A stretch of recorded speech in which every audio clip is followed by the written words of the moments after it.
போரும் அமைதியும். இதன் ஆசிரியர் லியோ டால்ஸ்டாய். பாகம் 5, பகுதி 1. தமது மனைவியை சந்தித்து பேசிய பின்பு பியர் பீட்டர்ஸ்பர்க்கிற்கு புறப்பட்டு போனார். டார்ஜோக் என்ற தபால் ஆபீஸில் குதிரை மாற்றுவது வழக்கம். அங்கிருந்த போஸ்ட் மாஸ்டர் தம்மிடம் குதிரை அந்த சமயம் இல்லை என்று சொன்னார். அவரிடம் குதிரை இல்லையா அல்லது குதிரைகளை கொடுப்பதற்கு அவருக்கு இஷ்டமில்லையா என்பது தெரியாது. ஆகவே குதிரைகளுக்காக பியர் அங்கே காத்திருக்க வேண்டியதாயிற்று. ஒரு வட்ட மேஜையின் முன்பாக கிடந்த ஒரு தோல் சோஃபாவில் தமது சட்டைகளை கழற்றாமலேயே பியர் சாய்ந்தார். தமது நீண்ட பூட்ஸுகள் அணிந்த கால்களை அந்த மேஜை மீது போட்டுக்கொண்டு சிந்தனையில் இறங்கினார். உங்கள் பெட்டியை உள்ளே எடுத்து வரட்டுமா? படுக்கையை போடட்டுமா? உங்களுக்கு தேநீர் கொண்டு வரட்டுமா என்று அவருடைய வேலைக்காரன் கேட்டான். பியர் பதில் சொல்லவே இல்லை. அவர் எதையும் கேட்கவும் இல்லை, பார்க்கவும் இல்லை. கடைசியாக குதிரையை மாற்றிய இடத்திலிருந்தே அவர் சிந்தனையில் ஆழ்ந்தார். இன்னமும் அந்த விஷயத்தை பற்றியே சிந்தித்து கொண்டிருந்தார். அந்த விஷயம் அவருக்கு முக்கியமாக தோன்றியபடியால் தம்மை சுற்றி என்ன நடக்கின்றன என்பதை அவர் கவனிக்கவில்லை. பீட்டர்ஸ்பர்க்குக்கு சீக்கிரமாக போய் சேர்வோமோ அல்லது தாமதமாகுமோ என்பதை பற்றியோ அல்லது இந்த குதிரை மாற்றும் இடத்தில் தங்குவதற்கு வசதிகள் கிடைக்குமா என்பதை பற்றியோ அவருக்கு இப்பொழுது சிரத்தை எதுவும் இல்லை. அவர் மனதில் குடிக்கொண்டிருக்கிற அந்த சிந்தனைகளை நோக்கும்போது இவையெல்லாம் அவருக்கு ஒரு பொருட்டாக கூட தோன்றவில்லை. இன்னும் சில மணி நேரங்கள் அங்கே தங்க வேண்டியிருக்குமா அல்லது வாழ்க்கை பூராவுமே அங்கே தங்கிவிட நேருமா என்பதை பற்றி கூட அவருக்கு சிரத்தை எதுவும் இல்லை. போஸ்ட் மாஸ்டரும் அவருடைய மனைவியும் வேலைக்காரனும் டார்ஜோக் பின்னல் வேலை சரக்குகளை விற்று வந்த ஒரு விவசாய ஸ்திரீயும் அவருடைய அறைக்கு வந்து ஏதாவது தேவை இருக்கிறதா என்று கேட்டார்கள். தம்முடைய கவலையற்ற போக்கை சிறிதும் மாற்றிக்கொள்ளாமல் தமது கண்ணாடிகளுக்கு மேலாக அவர்களை பியர் பார்த்தார். அவர்கள் என்ன கேட்கிறார்கள் என்பதையோ அல்லது அவருடைய மனதை கவர்ந்திருக்கிற அந்த பிரச்சனைகளை தீர்க்காமல் அவர்கள் எப்படி வாழ்க்கையை நடத்தி கொண்டிருக்கிறார்கள் என்பதையோ அவரால் அறிய முடியவில்லை. சாக்கோல்னிக்கி என்ற இடத்தில் நடந்த டூயல் சண்டைக்கு பின்னால் அன்று இரவு முழுவதும் மனக்கவலையால் பீடிக்கப்பட்டு தூக்கமில்லாமல் இருந்தார். அன்று முதல் அவருடைய உள்ளத்தை இந்த பிரச்சனைகள் கவர்ந்து கொண்டிருந்தன. இப்பொழுது பயணத்தில் அவர் தனிமையாக இருந்தபடியால் அந்த பிரச்சனைகள் அதிக வேகத்தோடு அவரை பற்றின. அவர் எதை பற்றி நினைத்தாலும் சரி, கடைசியாக திரும்பவும் தம் மனதிலுள்ள அந்த கேள்விகளே அவருடைய நினைப்புக்கு வந்து கொண்டிருந்தன. அந்த கேள்விகளை அவரால் தீர்க்க முடியவில்லை என்றாலும் அதை பற்றி அவரால் தம்மை கேட்காமல் இருக்கவும் முடியவில்லை. அவருடைய வாழ்க்கையை சேர்த்து வைத்திருந்த ஒரு முக்கியமான மரையாணையில் உண்டான மரை தேய்ந்து விட்டது போலவும் அதனால் அந்த ஆணி உள்ளே போகவோ வெளியே வரவோ முடியாமல் ஒரே மாதிரி சுற்றி கொண்டிருப்பது போலவும் அவருக்கு தோன்றியது. போஸ்ட் மாஸ்டர் உள்ளே வந்தார். இன்னும் 2 மணி நேரம் மேன்மை தங்கியவரே, காத்திருக்க வேண்டும் என்று மிகுந்த மரியாதையோடு கெஞ்சி கேட்டுக்கொண்டார். தபால் குதிரைகள் வந்துவிடும் என்றும் என்ன நடந்தாலும் சரி அவற்றை மேன்மை தங்கியவருக்கு கொடுக்க போவதாகவும் அவர் சொன்னார். பயணியிடமிருந்து இவர் இன்னும் அதிகமாக பணத்தை பெற விரும்புகிறார் என்றும் அவர் சொல்வது எல்லாம் பொய் என்றும் தெளிவாக தெரிந்தது. இது நல்லதா அல்லது கெட்டதா என்று பியர் தம்மையே கேட்டுக்கொண்டார். இது எனக்கு நல்லது, ஆனால் மற்றொரு பயணிக்கு கெட்டது. ஆனால் போஸ்ட் மாஸ்டருக்கு தமது சாப்பாட்டிற்காக பணம் வேண்டியிருக்கிறபடியால் அவராலும் இதை தவிர்க்க முடியவில்லை. இந்த தபால் குதிரைகளை ஒரு தடவை இதே போஸ்ட் மாஸ்டர் ஒரு பயணிக்கு கொடுத்ததற்காக அந்த போஸ்ட் மாஸ்டரை ஒரு அதிகாரி சவுக்கால் அடித்தார் என்று ஒருவன் சொன்னார். சீக்கிரமாக அவர் போக விரும்பியதால் தான் அந்த அதிகாரி போஸ்ட் மாஸ்டரை சவுக்கால் அடித்தார். எனக்கு டோலோகாவ் கெடுதல் செய்தார் என்று நினைத்தபடியால் தான் நான் அவரை சுட்டேன். 16வது லூயிஸ் என்பவர் அயோக்கியன் என்று கருதியதால் தான் அவருக்கு மரண தண்டனை கொடுத்தார்கள். ஆனால் அவருக்கு யார் மரண தண்டனை கொடுத்தார்களோ அவருடைய உயிர்களையும் 1 வருஷத்துக்கு பின்னால் அதே காரணத்திற்காக மற்றவர்கள் பறித்தார்கள். இப்பொழுது இதில் எது கெட்டது, எது நல்லது, ஒருவர் எதை விரும்ப வேண்டும், எதை பகைக்க வேண்டும், ஒருவர் எதற்காக உயிர் வாழ்கிறார், நான் யார், வாழ்க்கை என்றால் என்ன, மரணம் என்றால் என்ன, இவற்றையெல்லாம் ஆளுகிற சக்தி எது? இந்த கேள்விகளில் ஒன்றை தவிர மற்றவை எதற்குமே அதற்கு பதில் கிடைக்கவில்லை. அந்த கேள்விக்கு கிடைத்த பதில் கூட பகுத்தறிவுக்கு பொருத்தமான பதில் அல்ல. அவைகளுக்கு அது ஒரு பதிலே அல்ல. அந்த பதில் இதுதான்: நீ மாண்டு போவாய், அதோடு எல்லாம் முடிந்து போகும். நீ இறந்து போவாய், அதன் பின்பு உனக்கு எல்லாம் தெரியும்.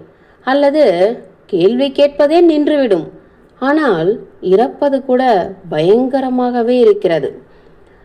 அந்த டார்ஜோக் ஸ்திரீயான சில்லறை வியாபாரி தன்னிடம் உள்ள ஜாமான்களை விலை கூறி விற்று கொண்டிருந்தாள். அந்த ஜாமான்களில் வெள்ளாட்டு தோல் செருப்புகள் ஒரு ஜதை இருந்தன. என்னிடம் 100கணக்கான ரூபில்கள் இருக்கின்றன. அவற்றை என்ன செய்வதென்று எனக்கு தெரியவில்லை. ஆனால் அவளோ ஒரு கிழிந்த மேல் சட்டையை போட்டுக்கொண்டு பயத்தோடு என்னை பார்க்கிறாள். அவள் எதற்காக இந்த பணத்தை விரும்புகிறாள்? இந்த பணம் அவளுக்கு கிடைத்தால் அவளுடைய சந்தோஷமோ அல்லது மனசாந்தியோ ஒரு மயிரிழை அளவாவது அதிகமாகுமா? கெடுதியோ அல்லது மரணமோ என்னையோ அவளையோ பற்றுவதை தடுப்பதற்கு இந்த உலகில் ஏதாவது செய்ய முடியுமா? மரணம் என்பது எல்லாவற்றையும் முடிவிற்கு கொண்டு வருகிறது. அந்த மரணம் இன்றோ அல்லது நாளையோ வந்துதான் ஆக வேண்டும். ஆதியும் அந்தமும் இல்லாத நிலைமையோடு ஒப்பிடும்போது அந்த காலம் ஒரு வினாடிக்கு சமமே ஆகும். அந்த மறை தேய்ந்த ஆணியை மீண்டும் அவர் சுற்ற ஆரம்பித்தார். ஆனால் அது ஒரே இடத்திலேயே உபயோகம் இல்லாமல் சுற்றி கொண்டிருந்தது. அவருடைய சேவகன் அவரிடம் ஒரு நாவல் புத்தகத்தை கொடுத்தான். அது திருமதி டிஜூசா என்பவரால் கடிதங்கள் ரூபத்தில் எழுதப்பட்டது. எமிலி டி மான்ஸ்பெல்ட் என்ற ஒருவன் பட்ட கஷ்டங்களை பற்றியும் ஒழுக்கத்திற்காக செய்த போராட்டங்களையும் பற்றியும் சொல்லி உள்ளதை அவர் வாசித்து கொண்டிருந்தார். அவளை ஆசை காட்டி மயக்கிய அந்த பேர் வழி மீது அவள் காதல் கொண்டிருக்கும் போது எதற்காக அவருக்கு இணங்காமல் மறுக்கிறாள்? கடவுளுக்கு அது விருப்பம் இல்லை என்றால் இந்த ஆசையை அவள் மனதில் அவர் போட்டிருக்க மாட்டார். எனது மனைவி ஒரு காலத்தில் மனைவியாய் இருந்தவள் அம்மாதிரி போராடவில்லை. அவள் செய்தது ஒருவேளை சரியாக இருக்கலாம். ஒன்றையும் கண்டுபிடிக்க முடியவில்லை, எதையும் வெளிப்படுத்த முடியவில்லை என்று பியர் தமக்குள்ளாகவே சொல்லிக் கொண்டார். நமக்கு தெரிந்ததெல்லாம் என்னவென்றால் நமக்கு எதுவுமே தெரியாது என்பதுதான். அதுதான் மனிதருடைய அறிவின் உச்சஸ்தான நிலையாகும். தமக்குள்ளும் தம்மை சுற்றியும் ஒவ்வொன்றும் குழப்பத்தோடும் புத்தி இல்லாமலும் வெறுக்கத்தக்கதாகவும் இருப்பதாக அவருக்கு காணப்பட்டன. ஆனால் அந்த சூழ்நிலைகளையெல்லாம் அவர் இவ்வளவு வெறுப்பாக நோக்கிக் கொண்டிருந்த போது ஒரு மாயமான திருப்தி அவர் மனதில் காணப்பட்டது. இந்த கணவனுக்காக கொஞ்சம் தள்ளி உட்கார்ந்து இடம் கொடுக்கும்படி மேன்மை தங்கியவரை கேட்டுக்கொள்கிறேன் என்று அறைக்கு தம்முடன் அழைத்து வந்த ஒரு பயணியை காட்டி போஸ்ட் மாஸ்டர் சொன்னார். குதிரைகள் கிடைக்காததால் அவர் அங்கே தாமதிக்கும்படி நேர்ந்தது.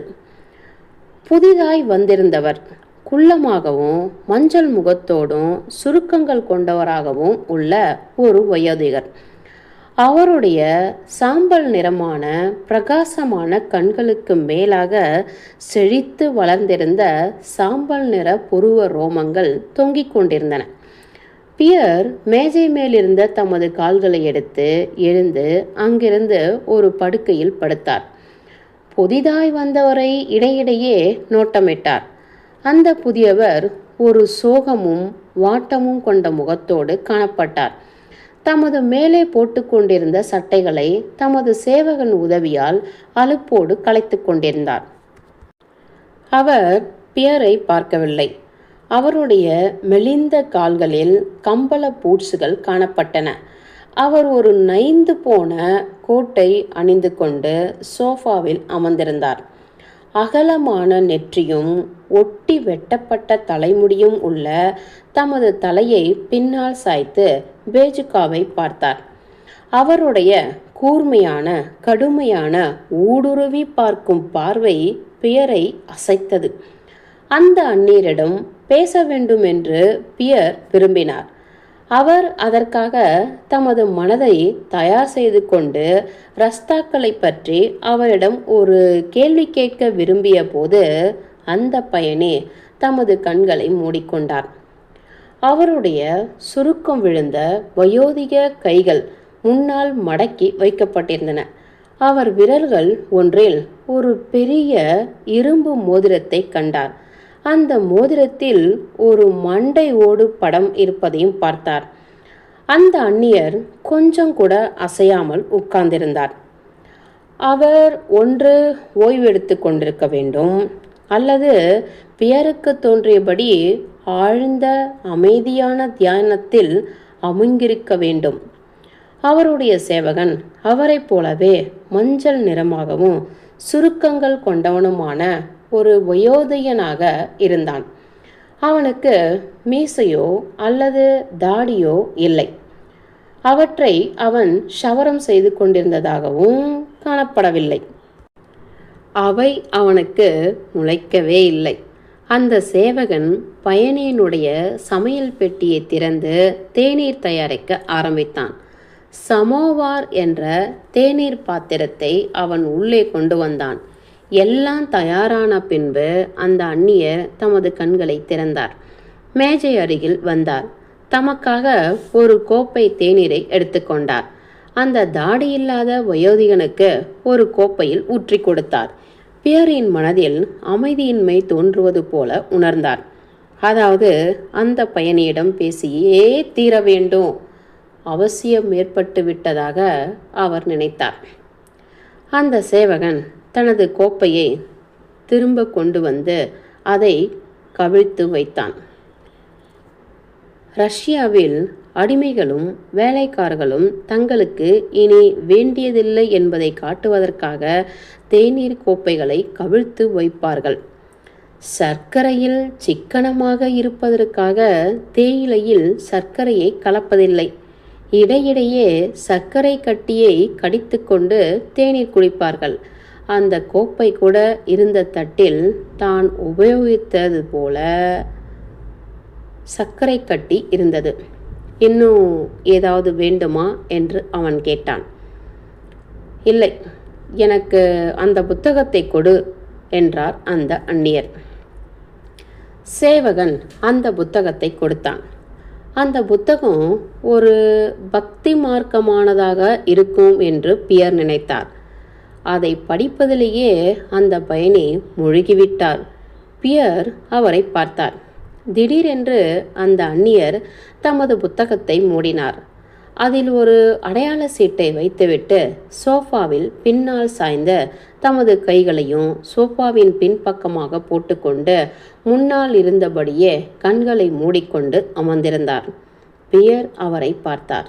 அவரிடமிருந்து தமது பார்வையை எடுப்பதற்கு முன்பாக அந்த வயோதிகர் தமது கண்களை திறந்து தம்முடைய கடுமையான அசையாத பார்வையை பியர் மீது வைத்தார். பியருக்கு குழப்பம் ஏற்பட்டது. அந்த பார்வையிலிருந்து தப்ப விரும்பினார். அந்த பிரகாசமான வயோதிகரின் கண்கள் தடுக்க முடியாதபடி அவரை கவர்ந்து நின்றன. பகுதி 1 முடிந்தது.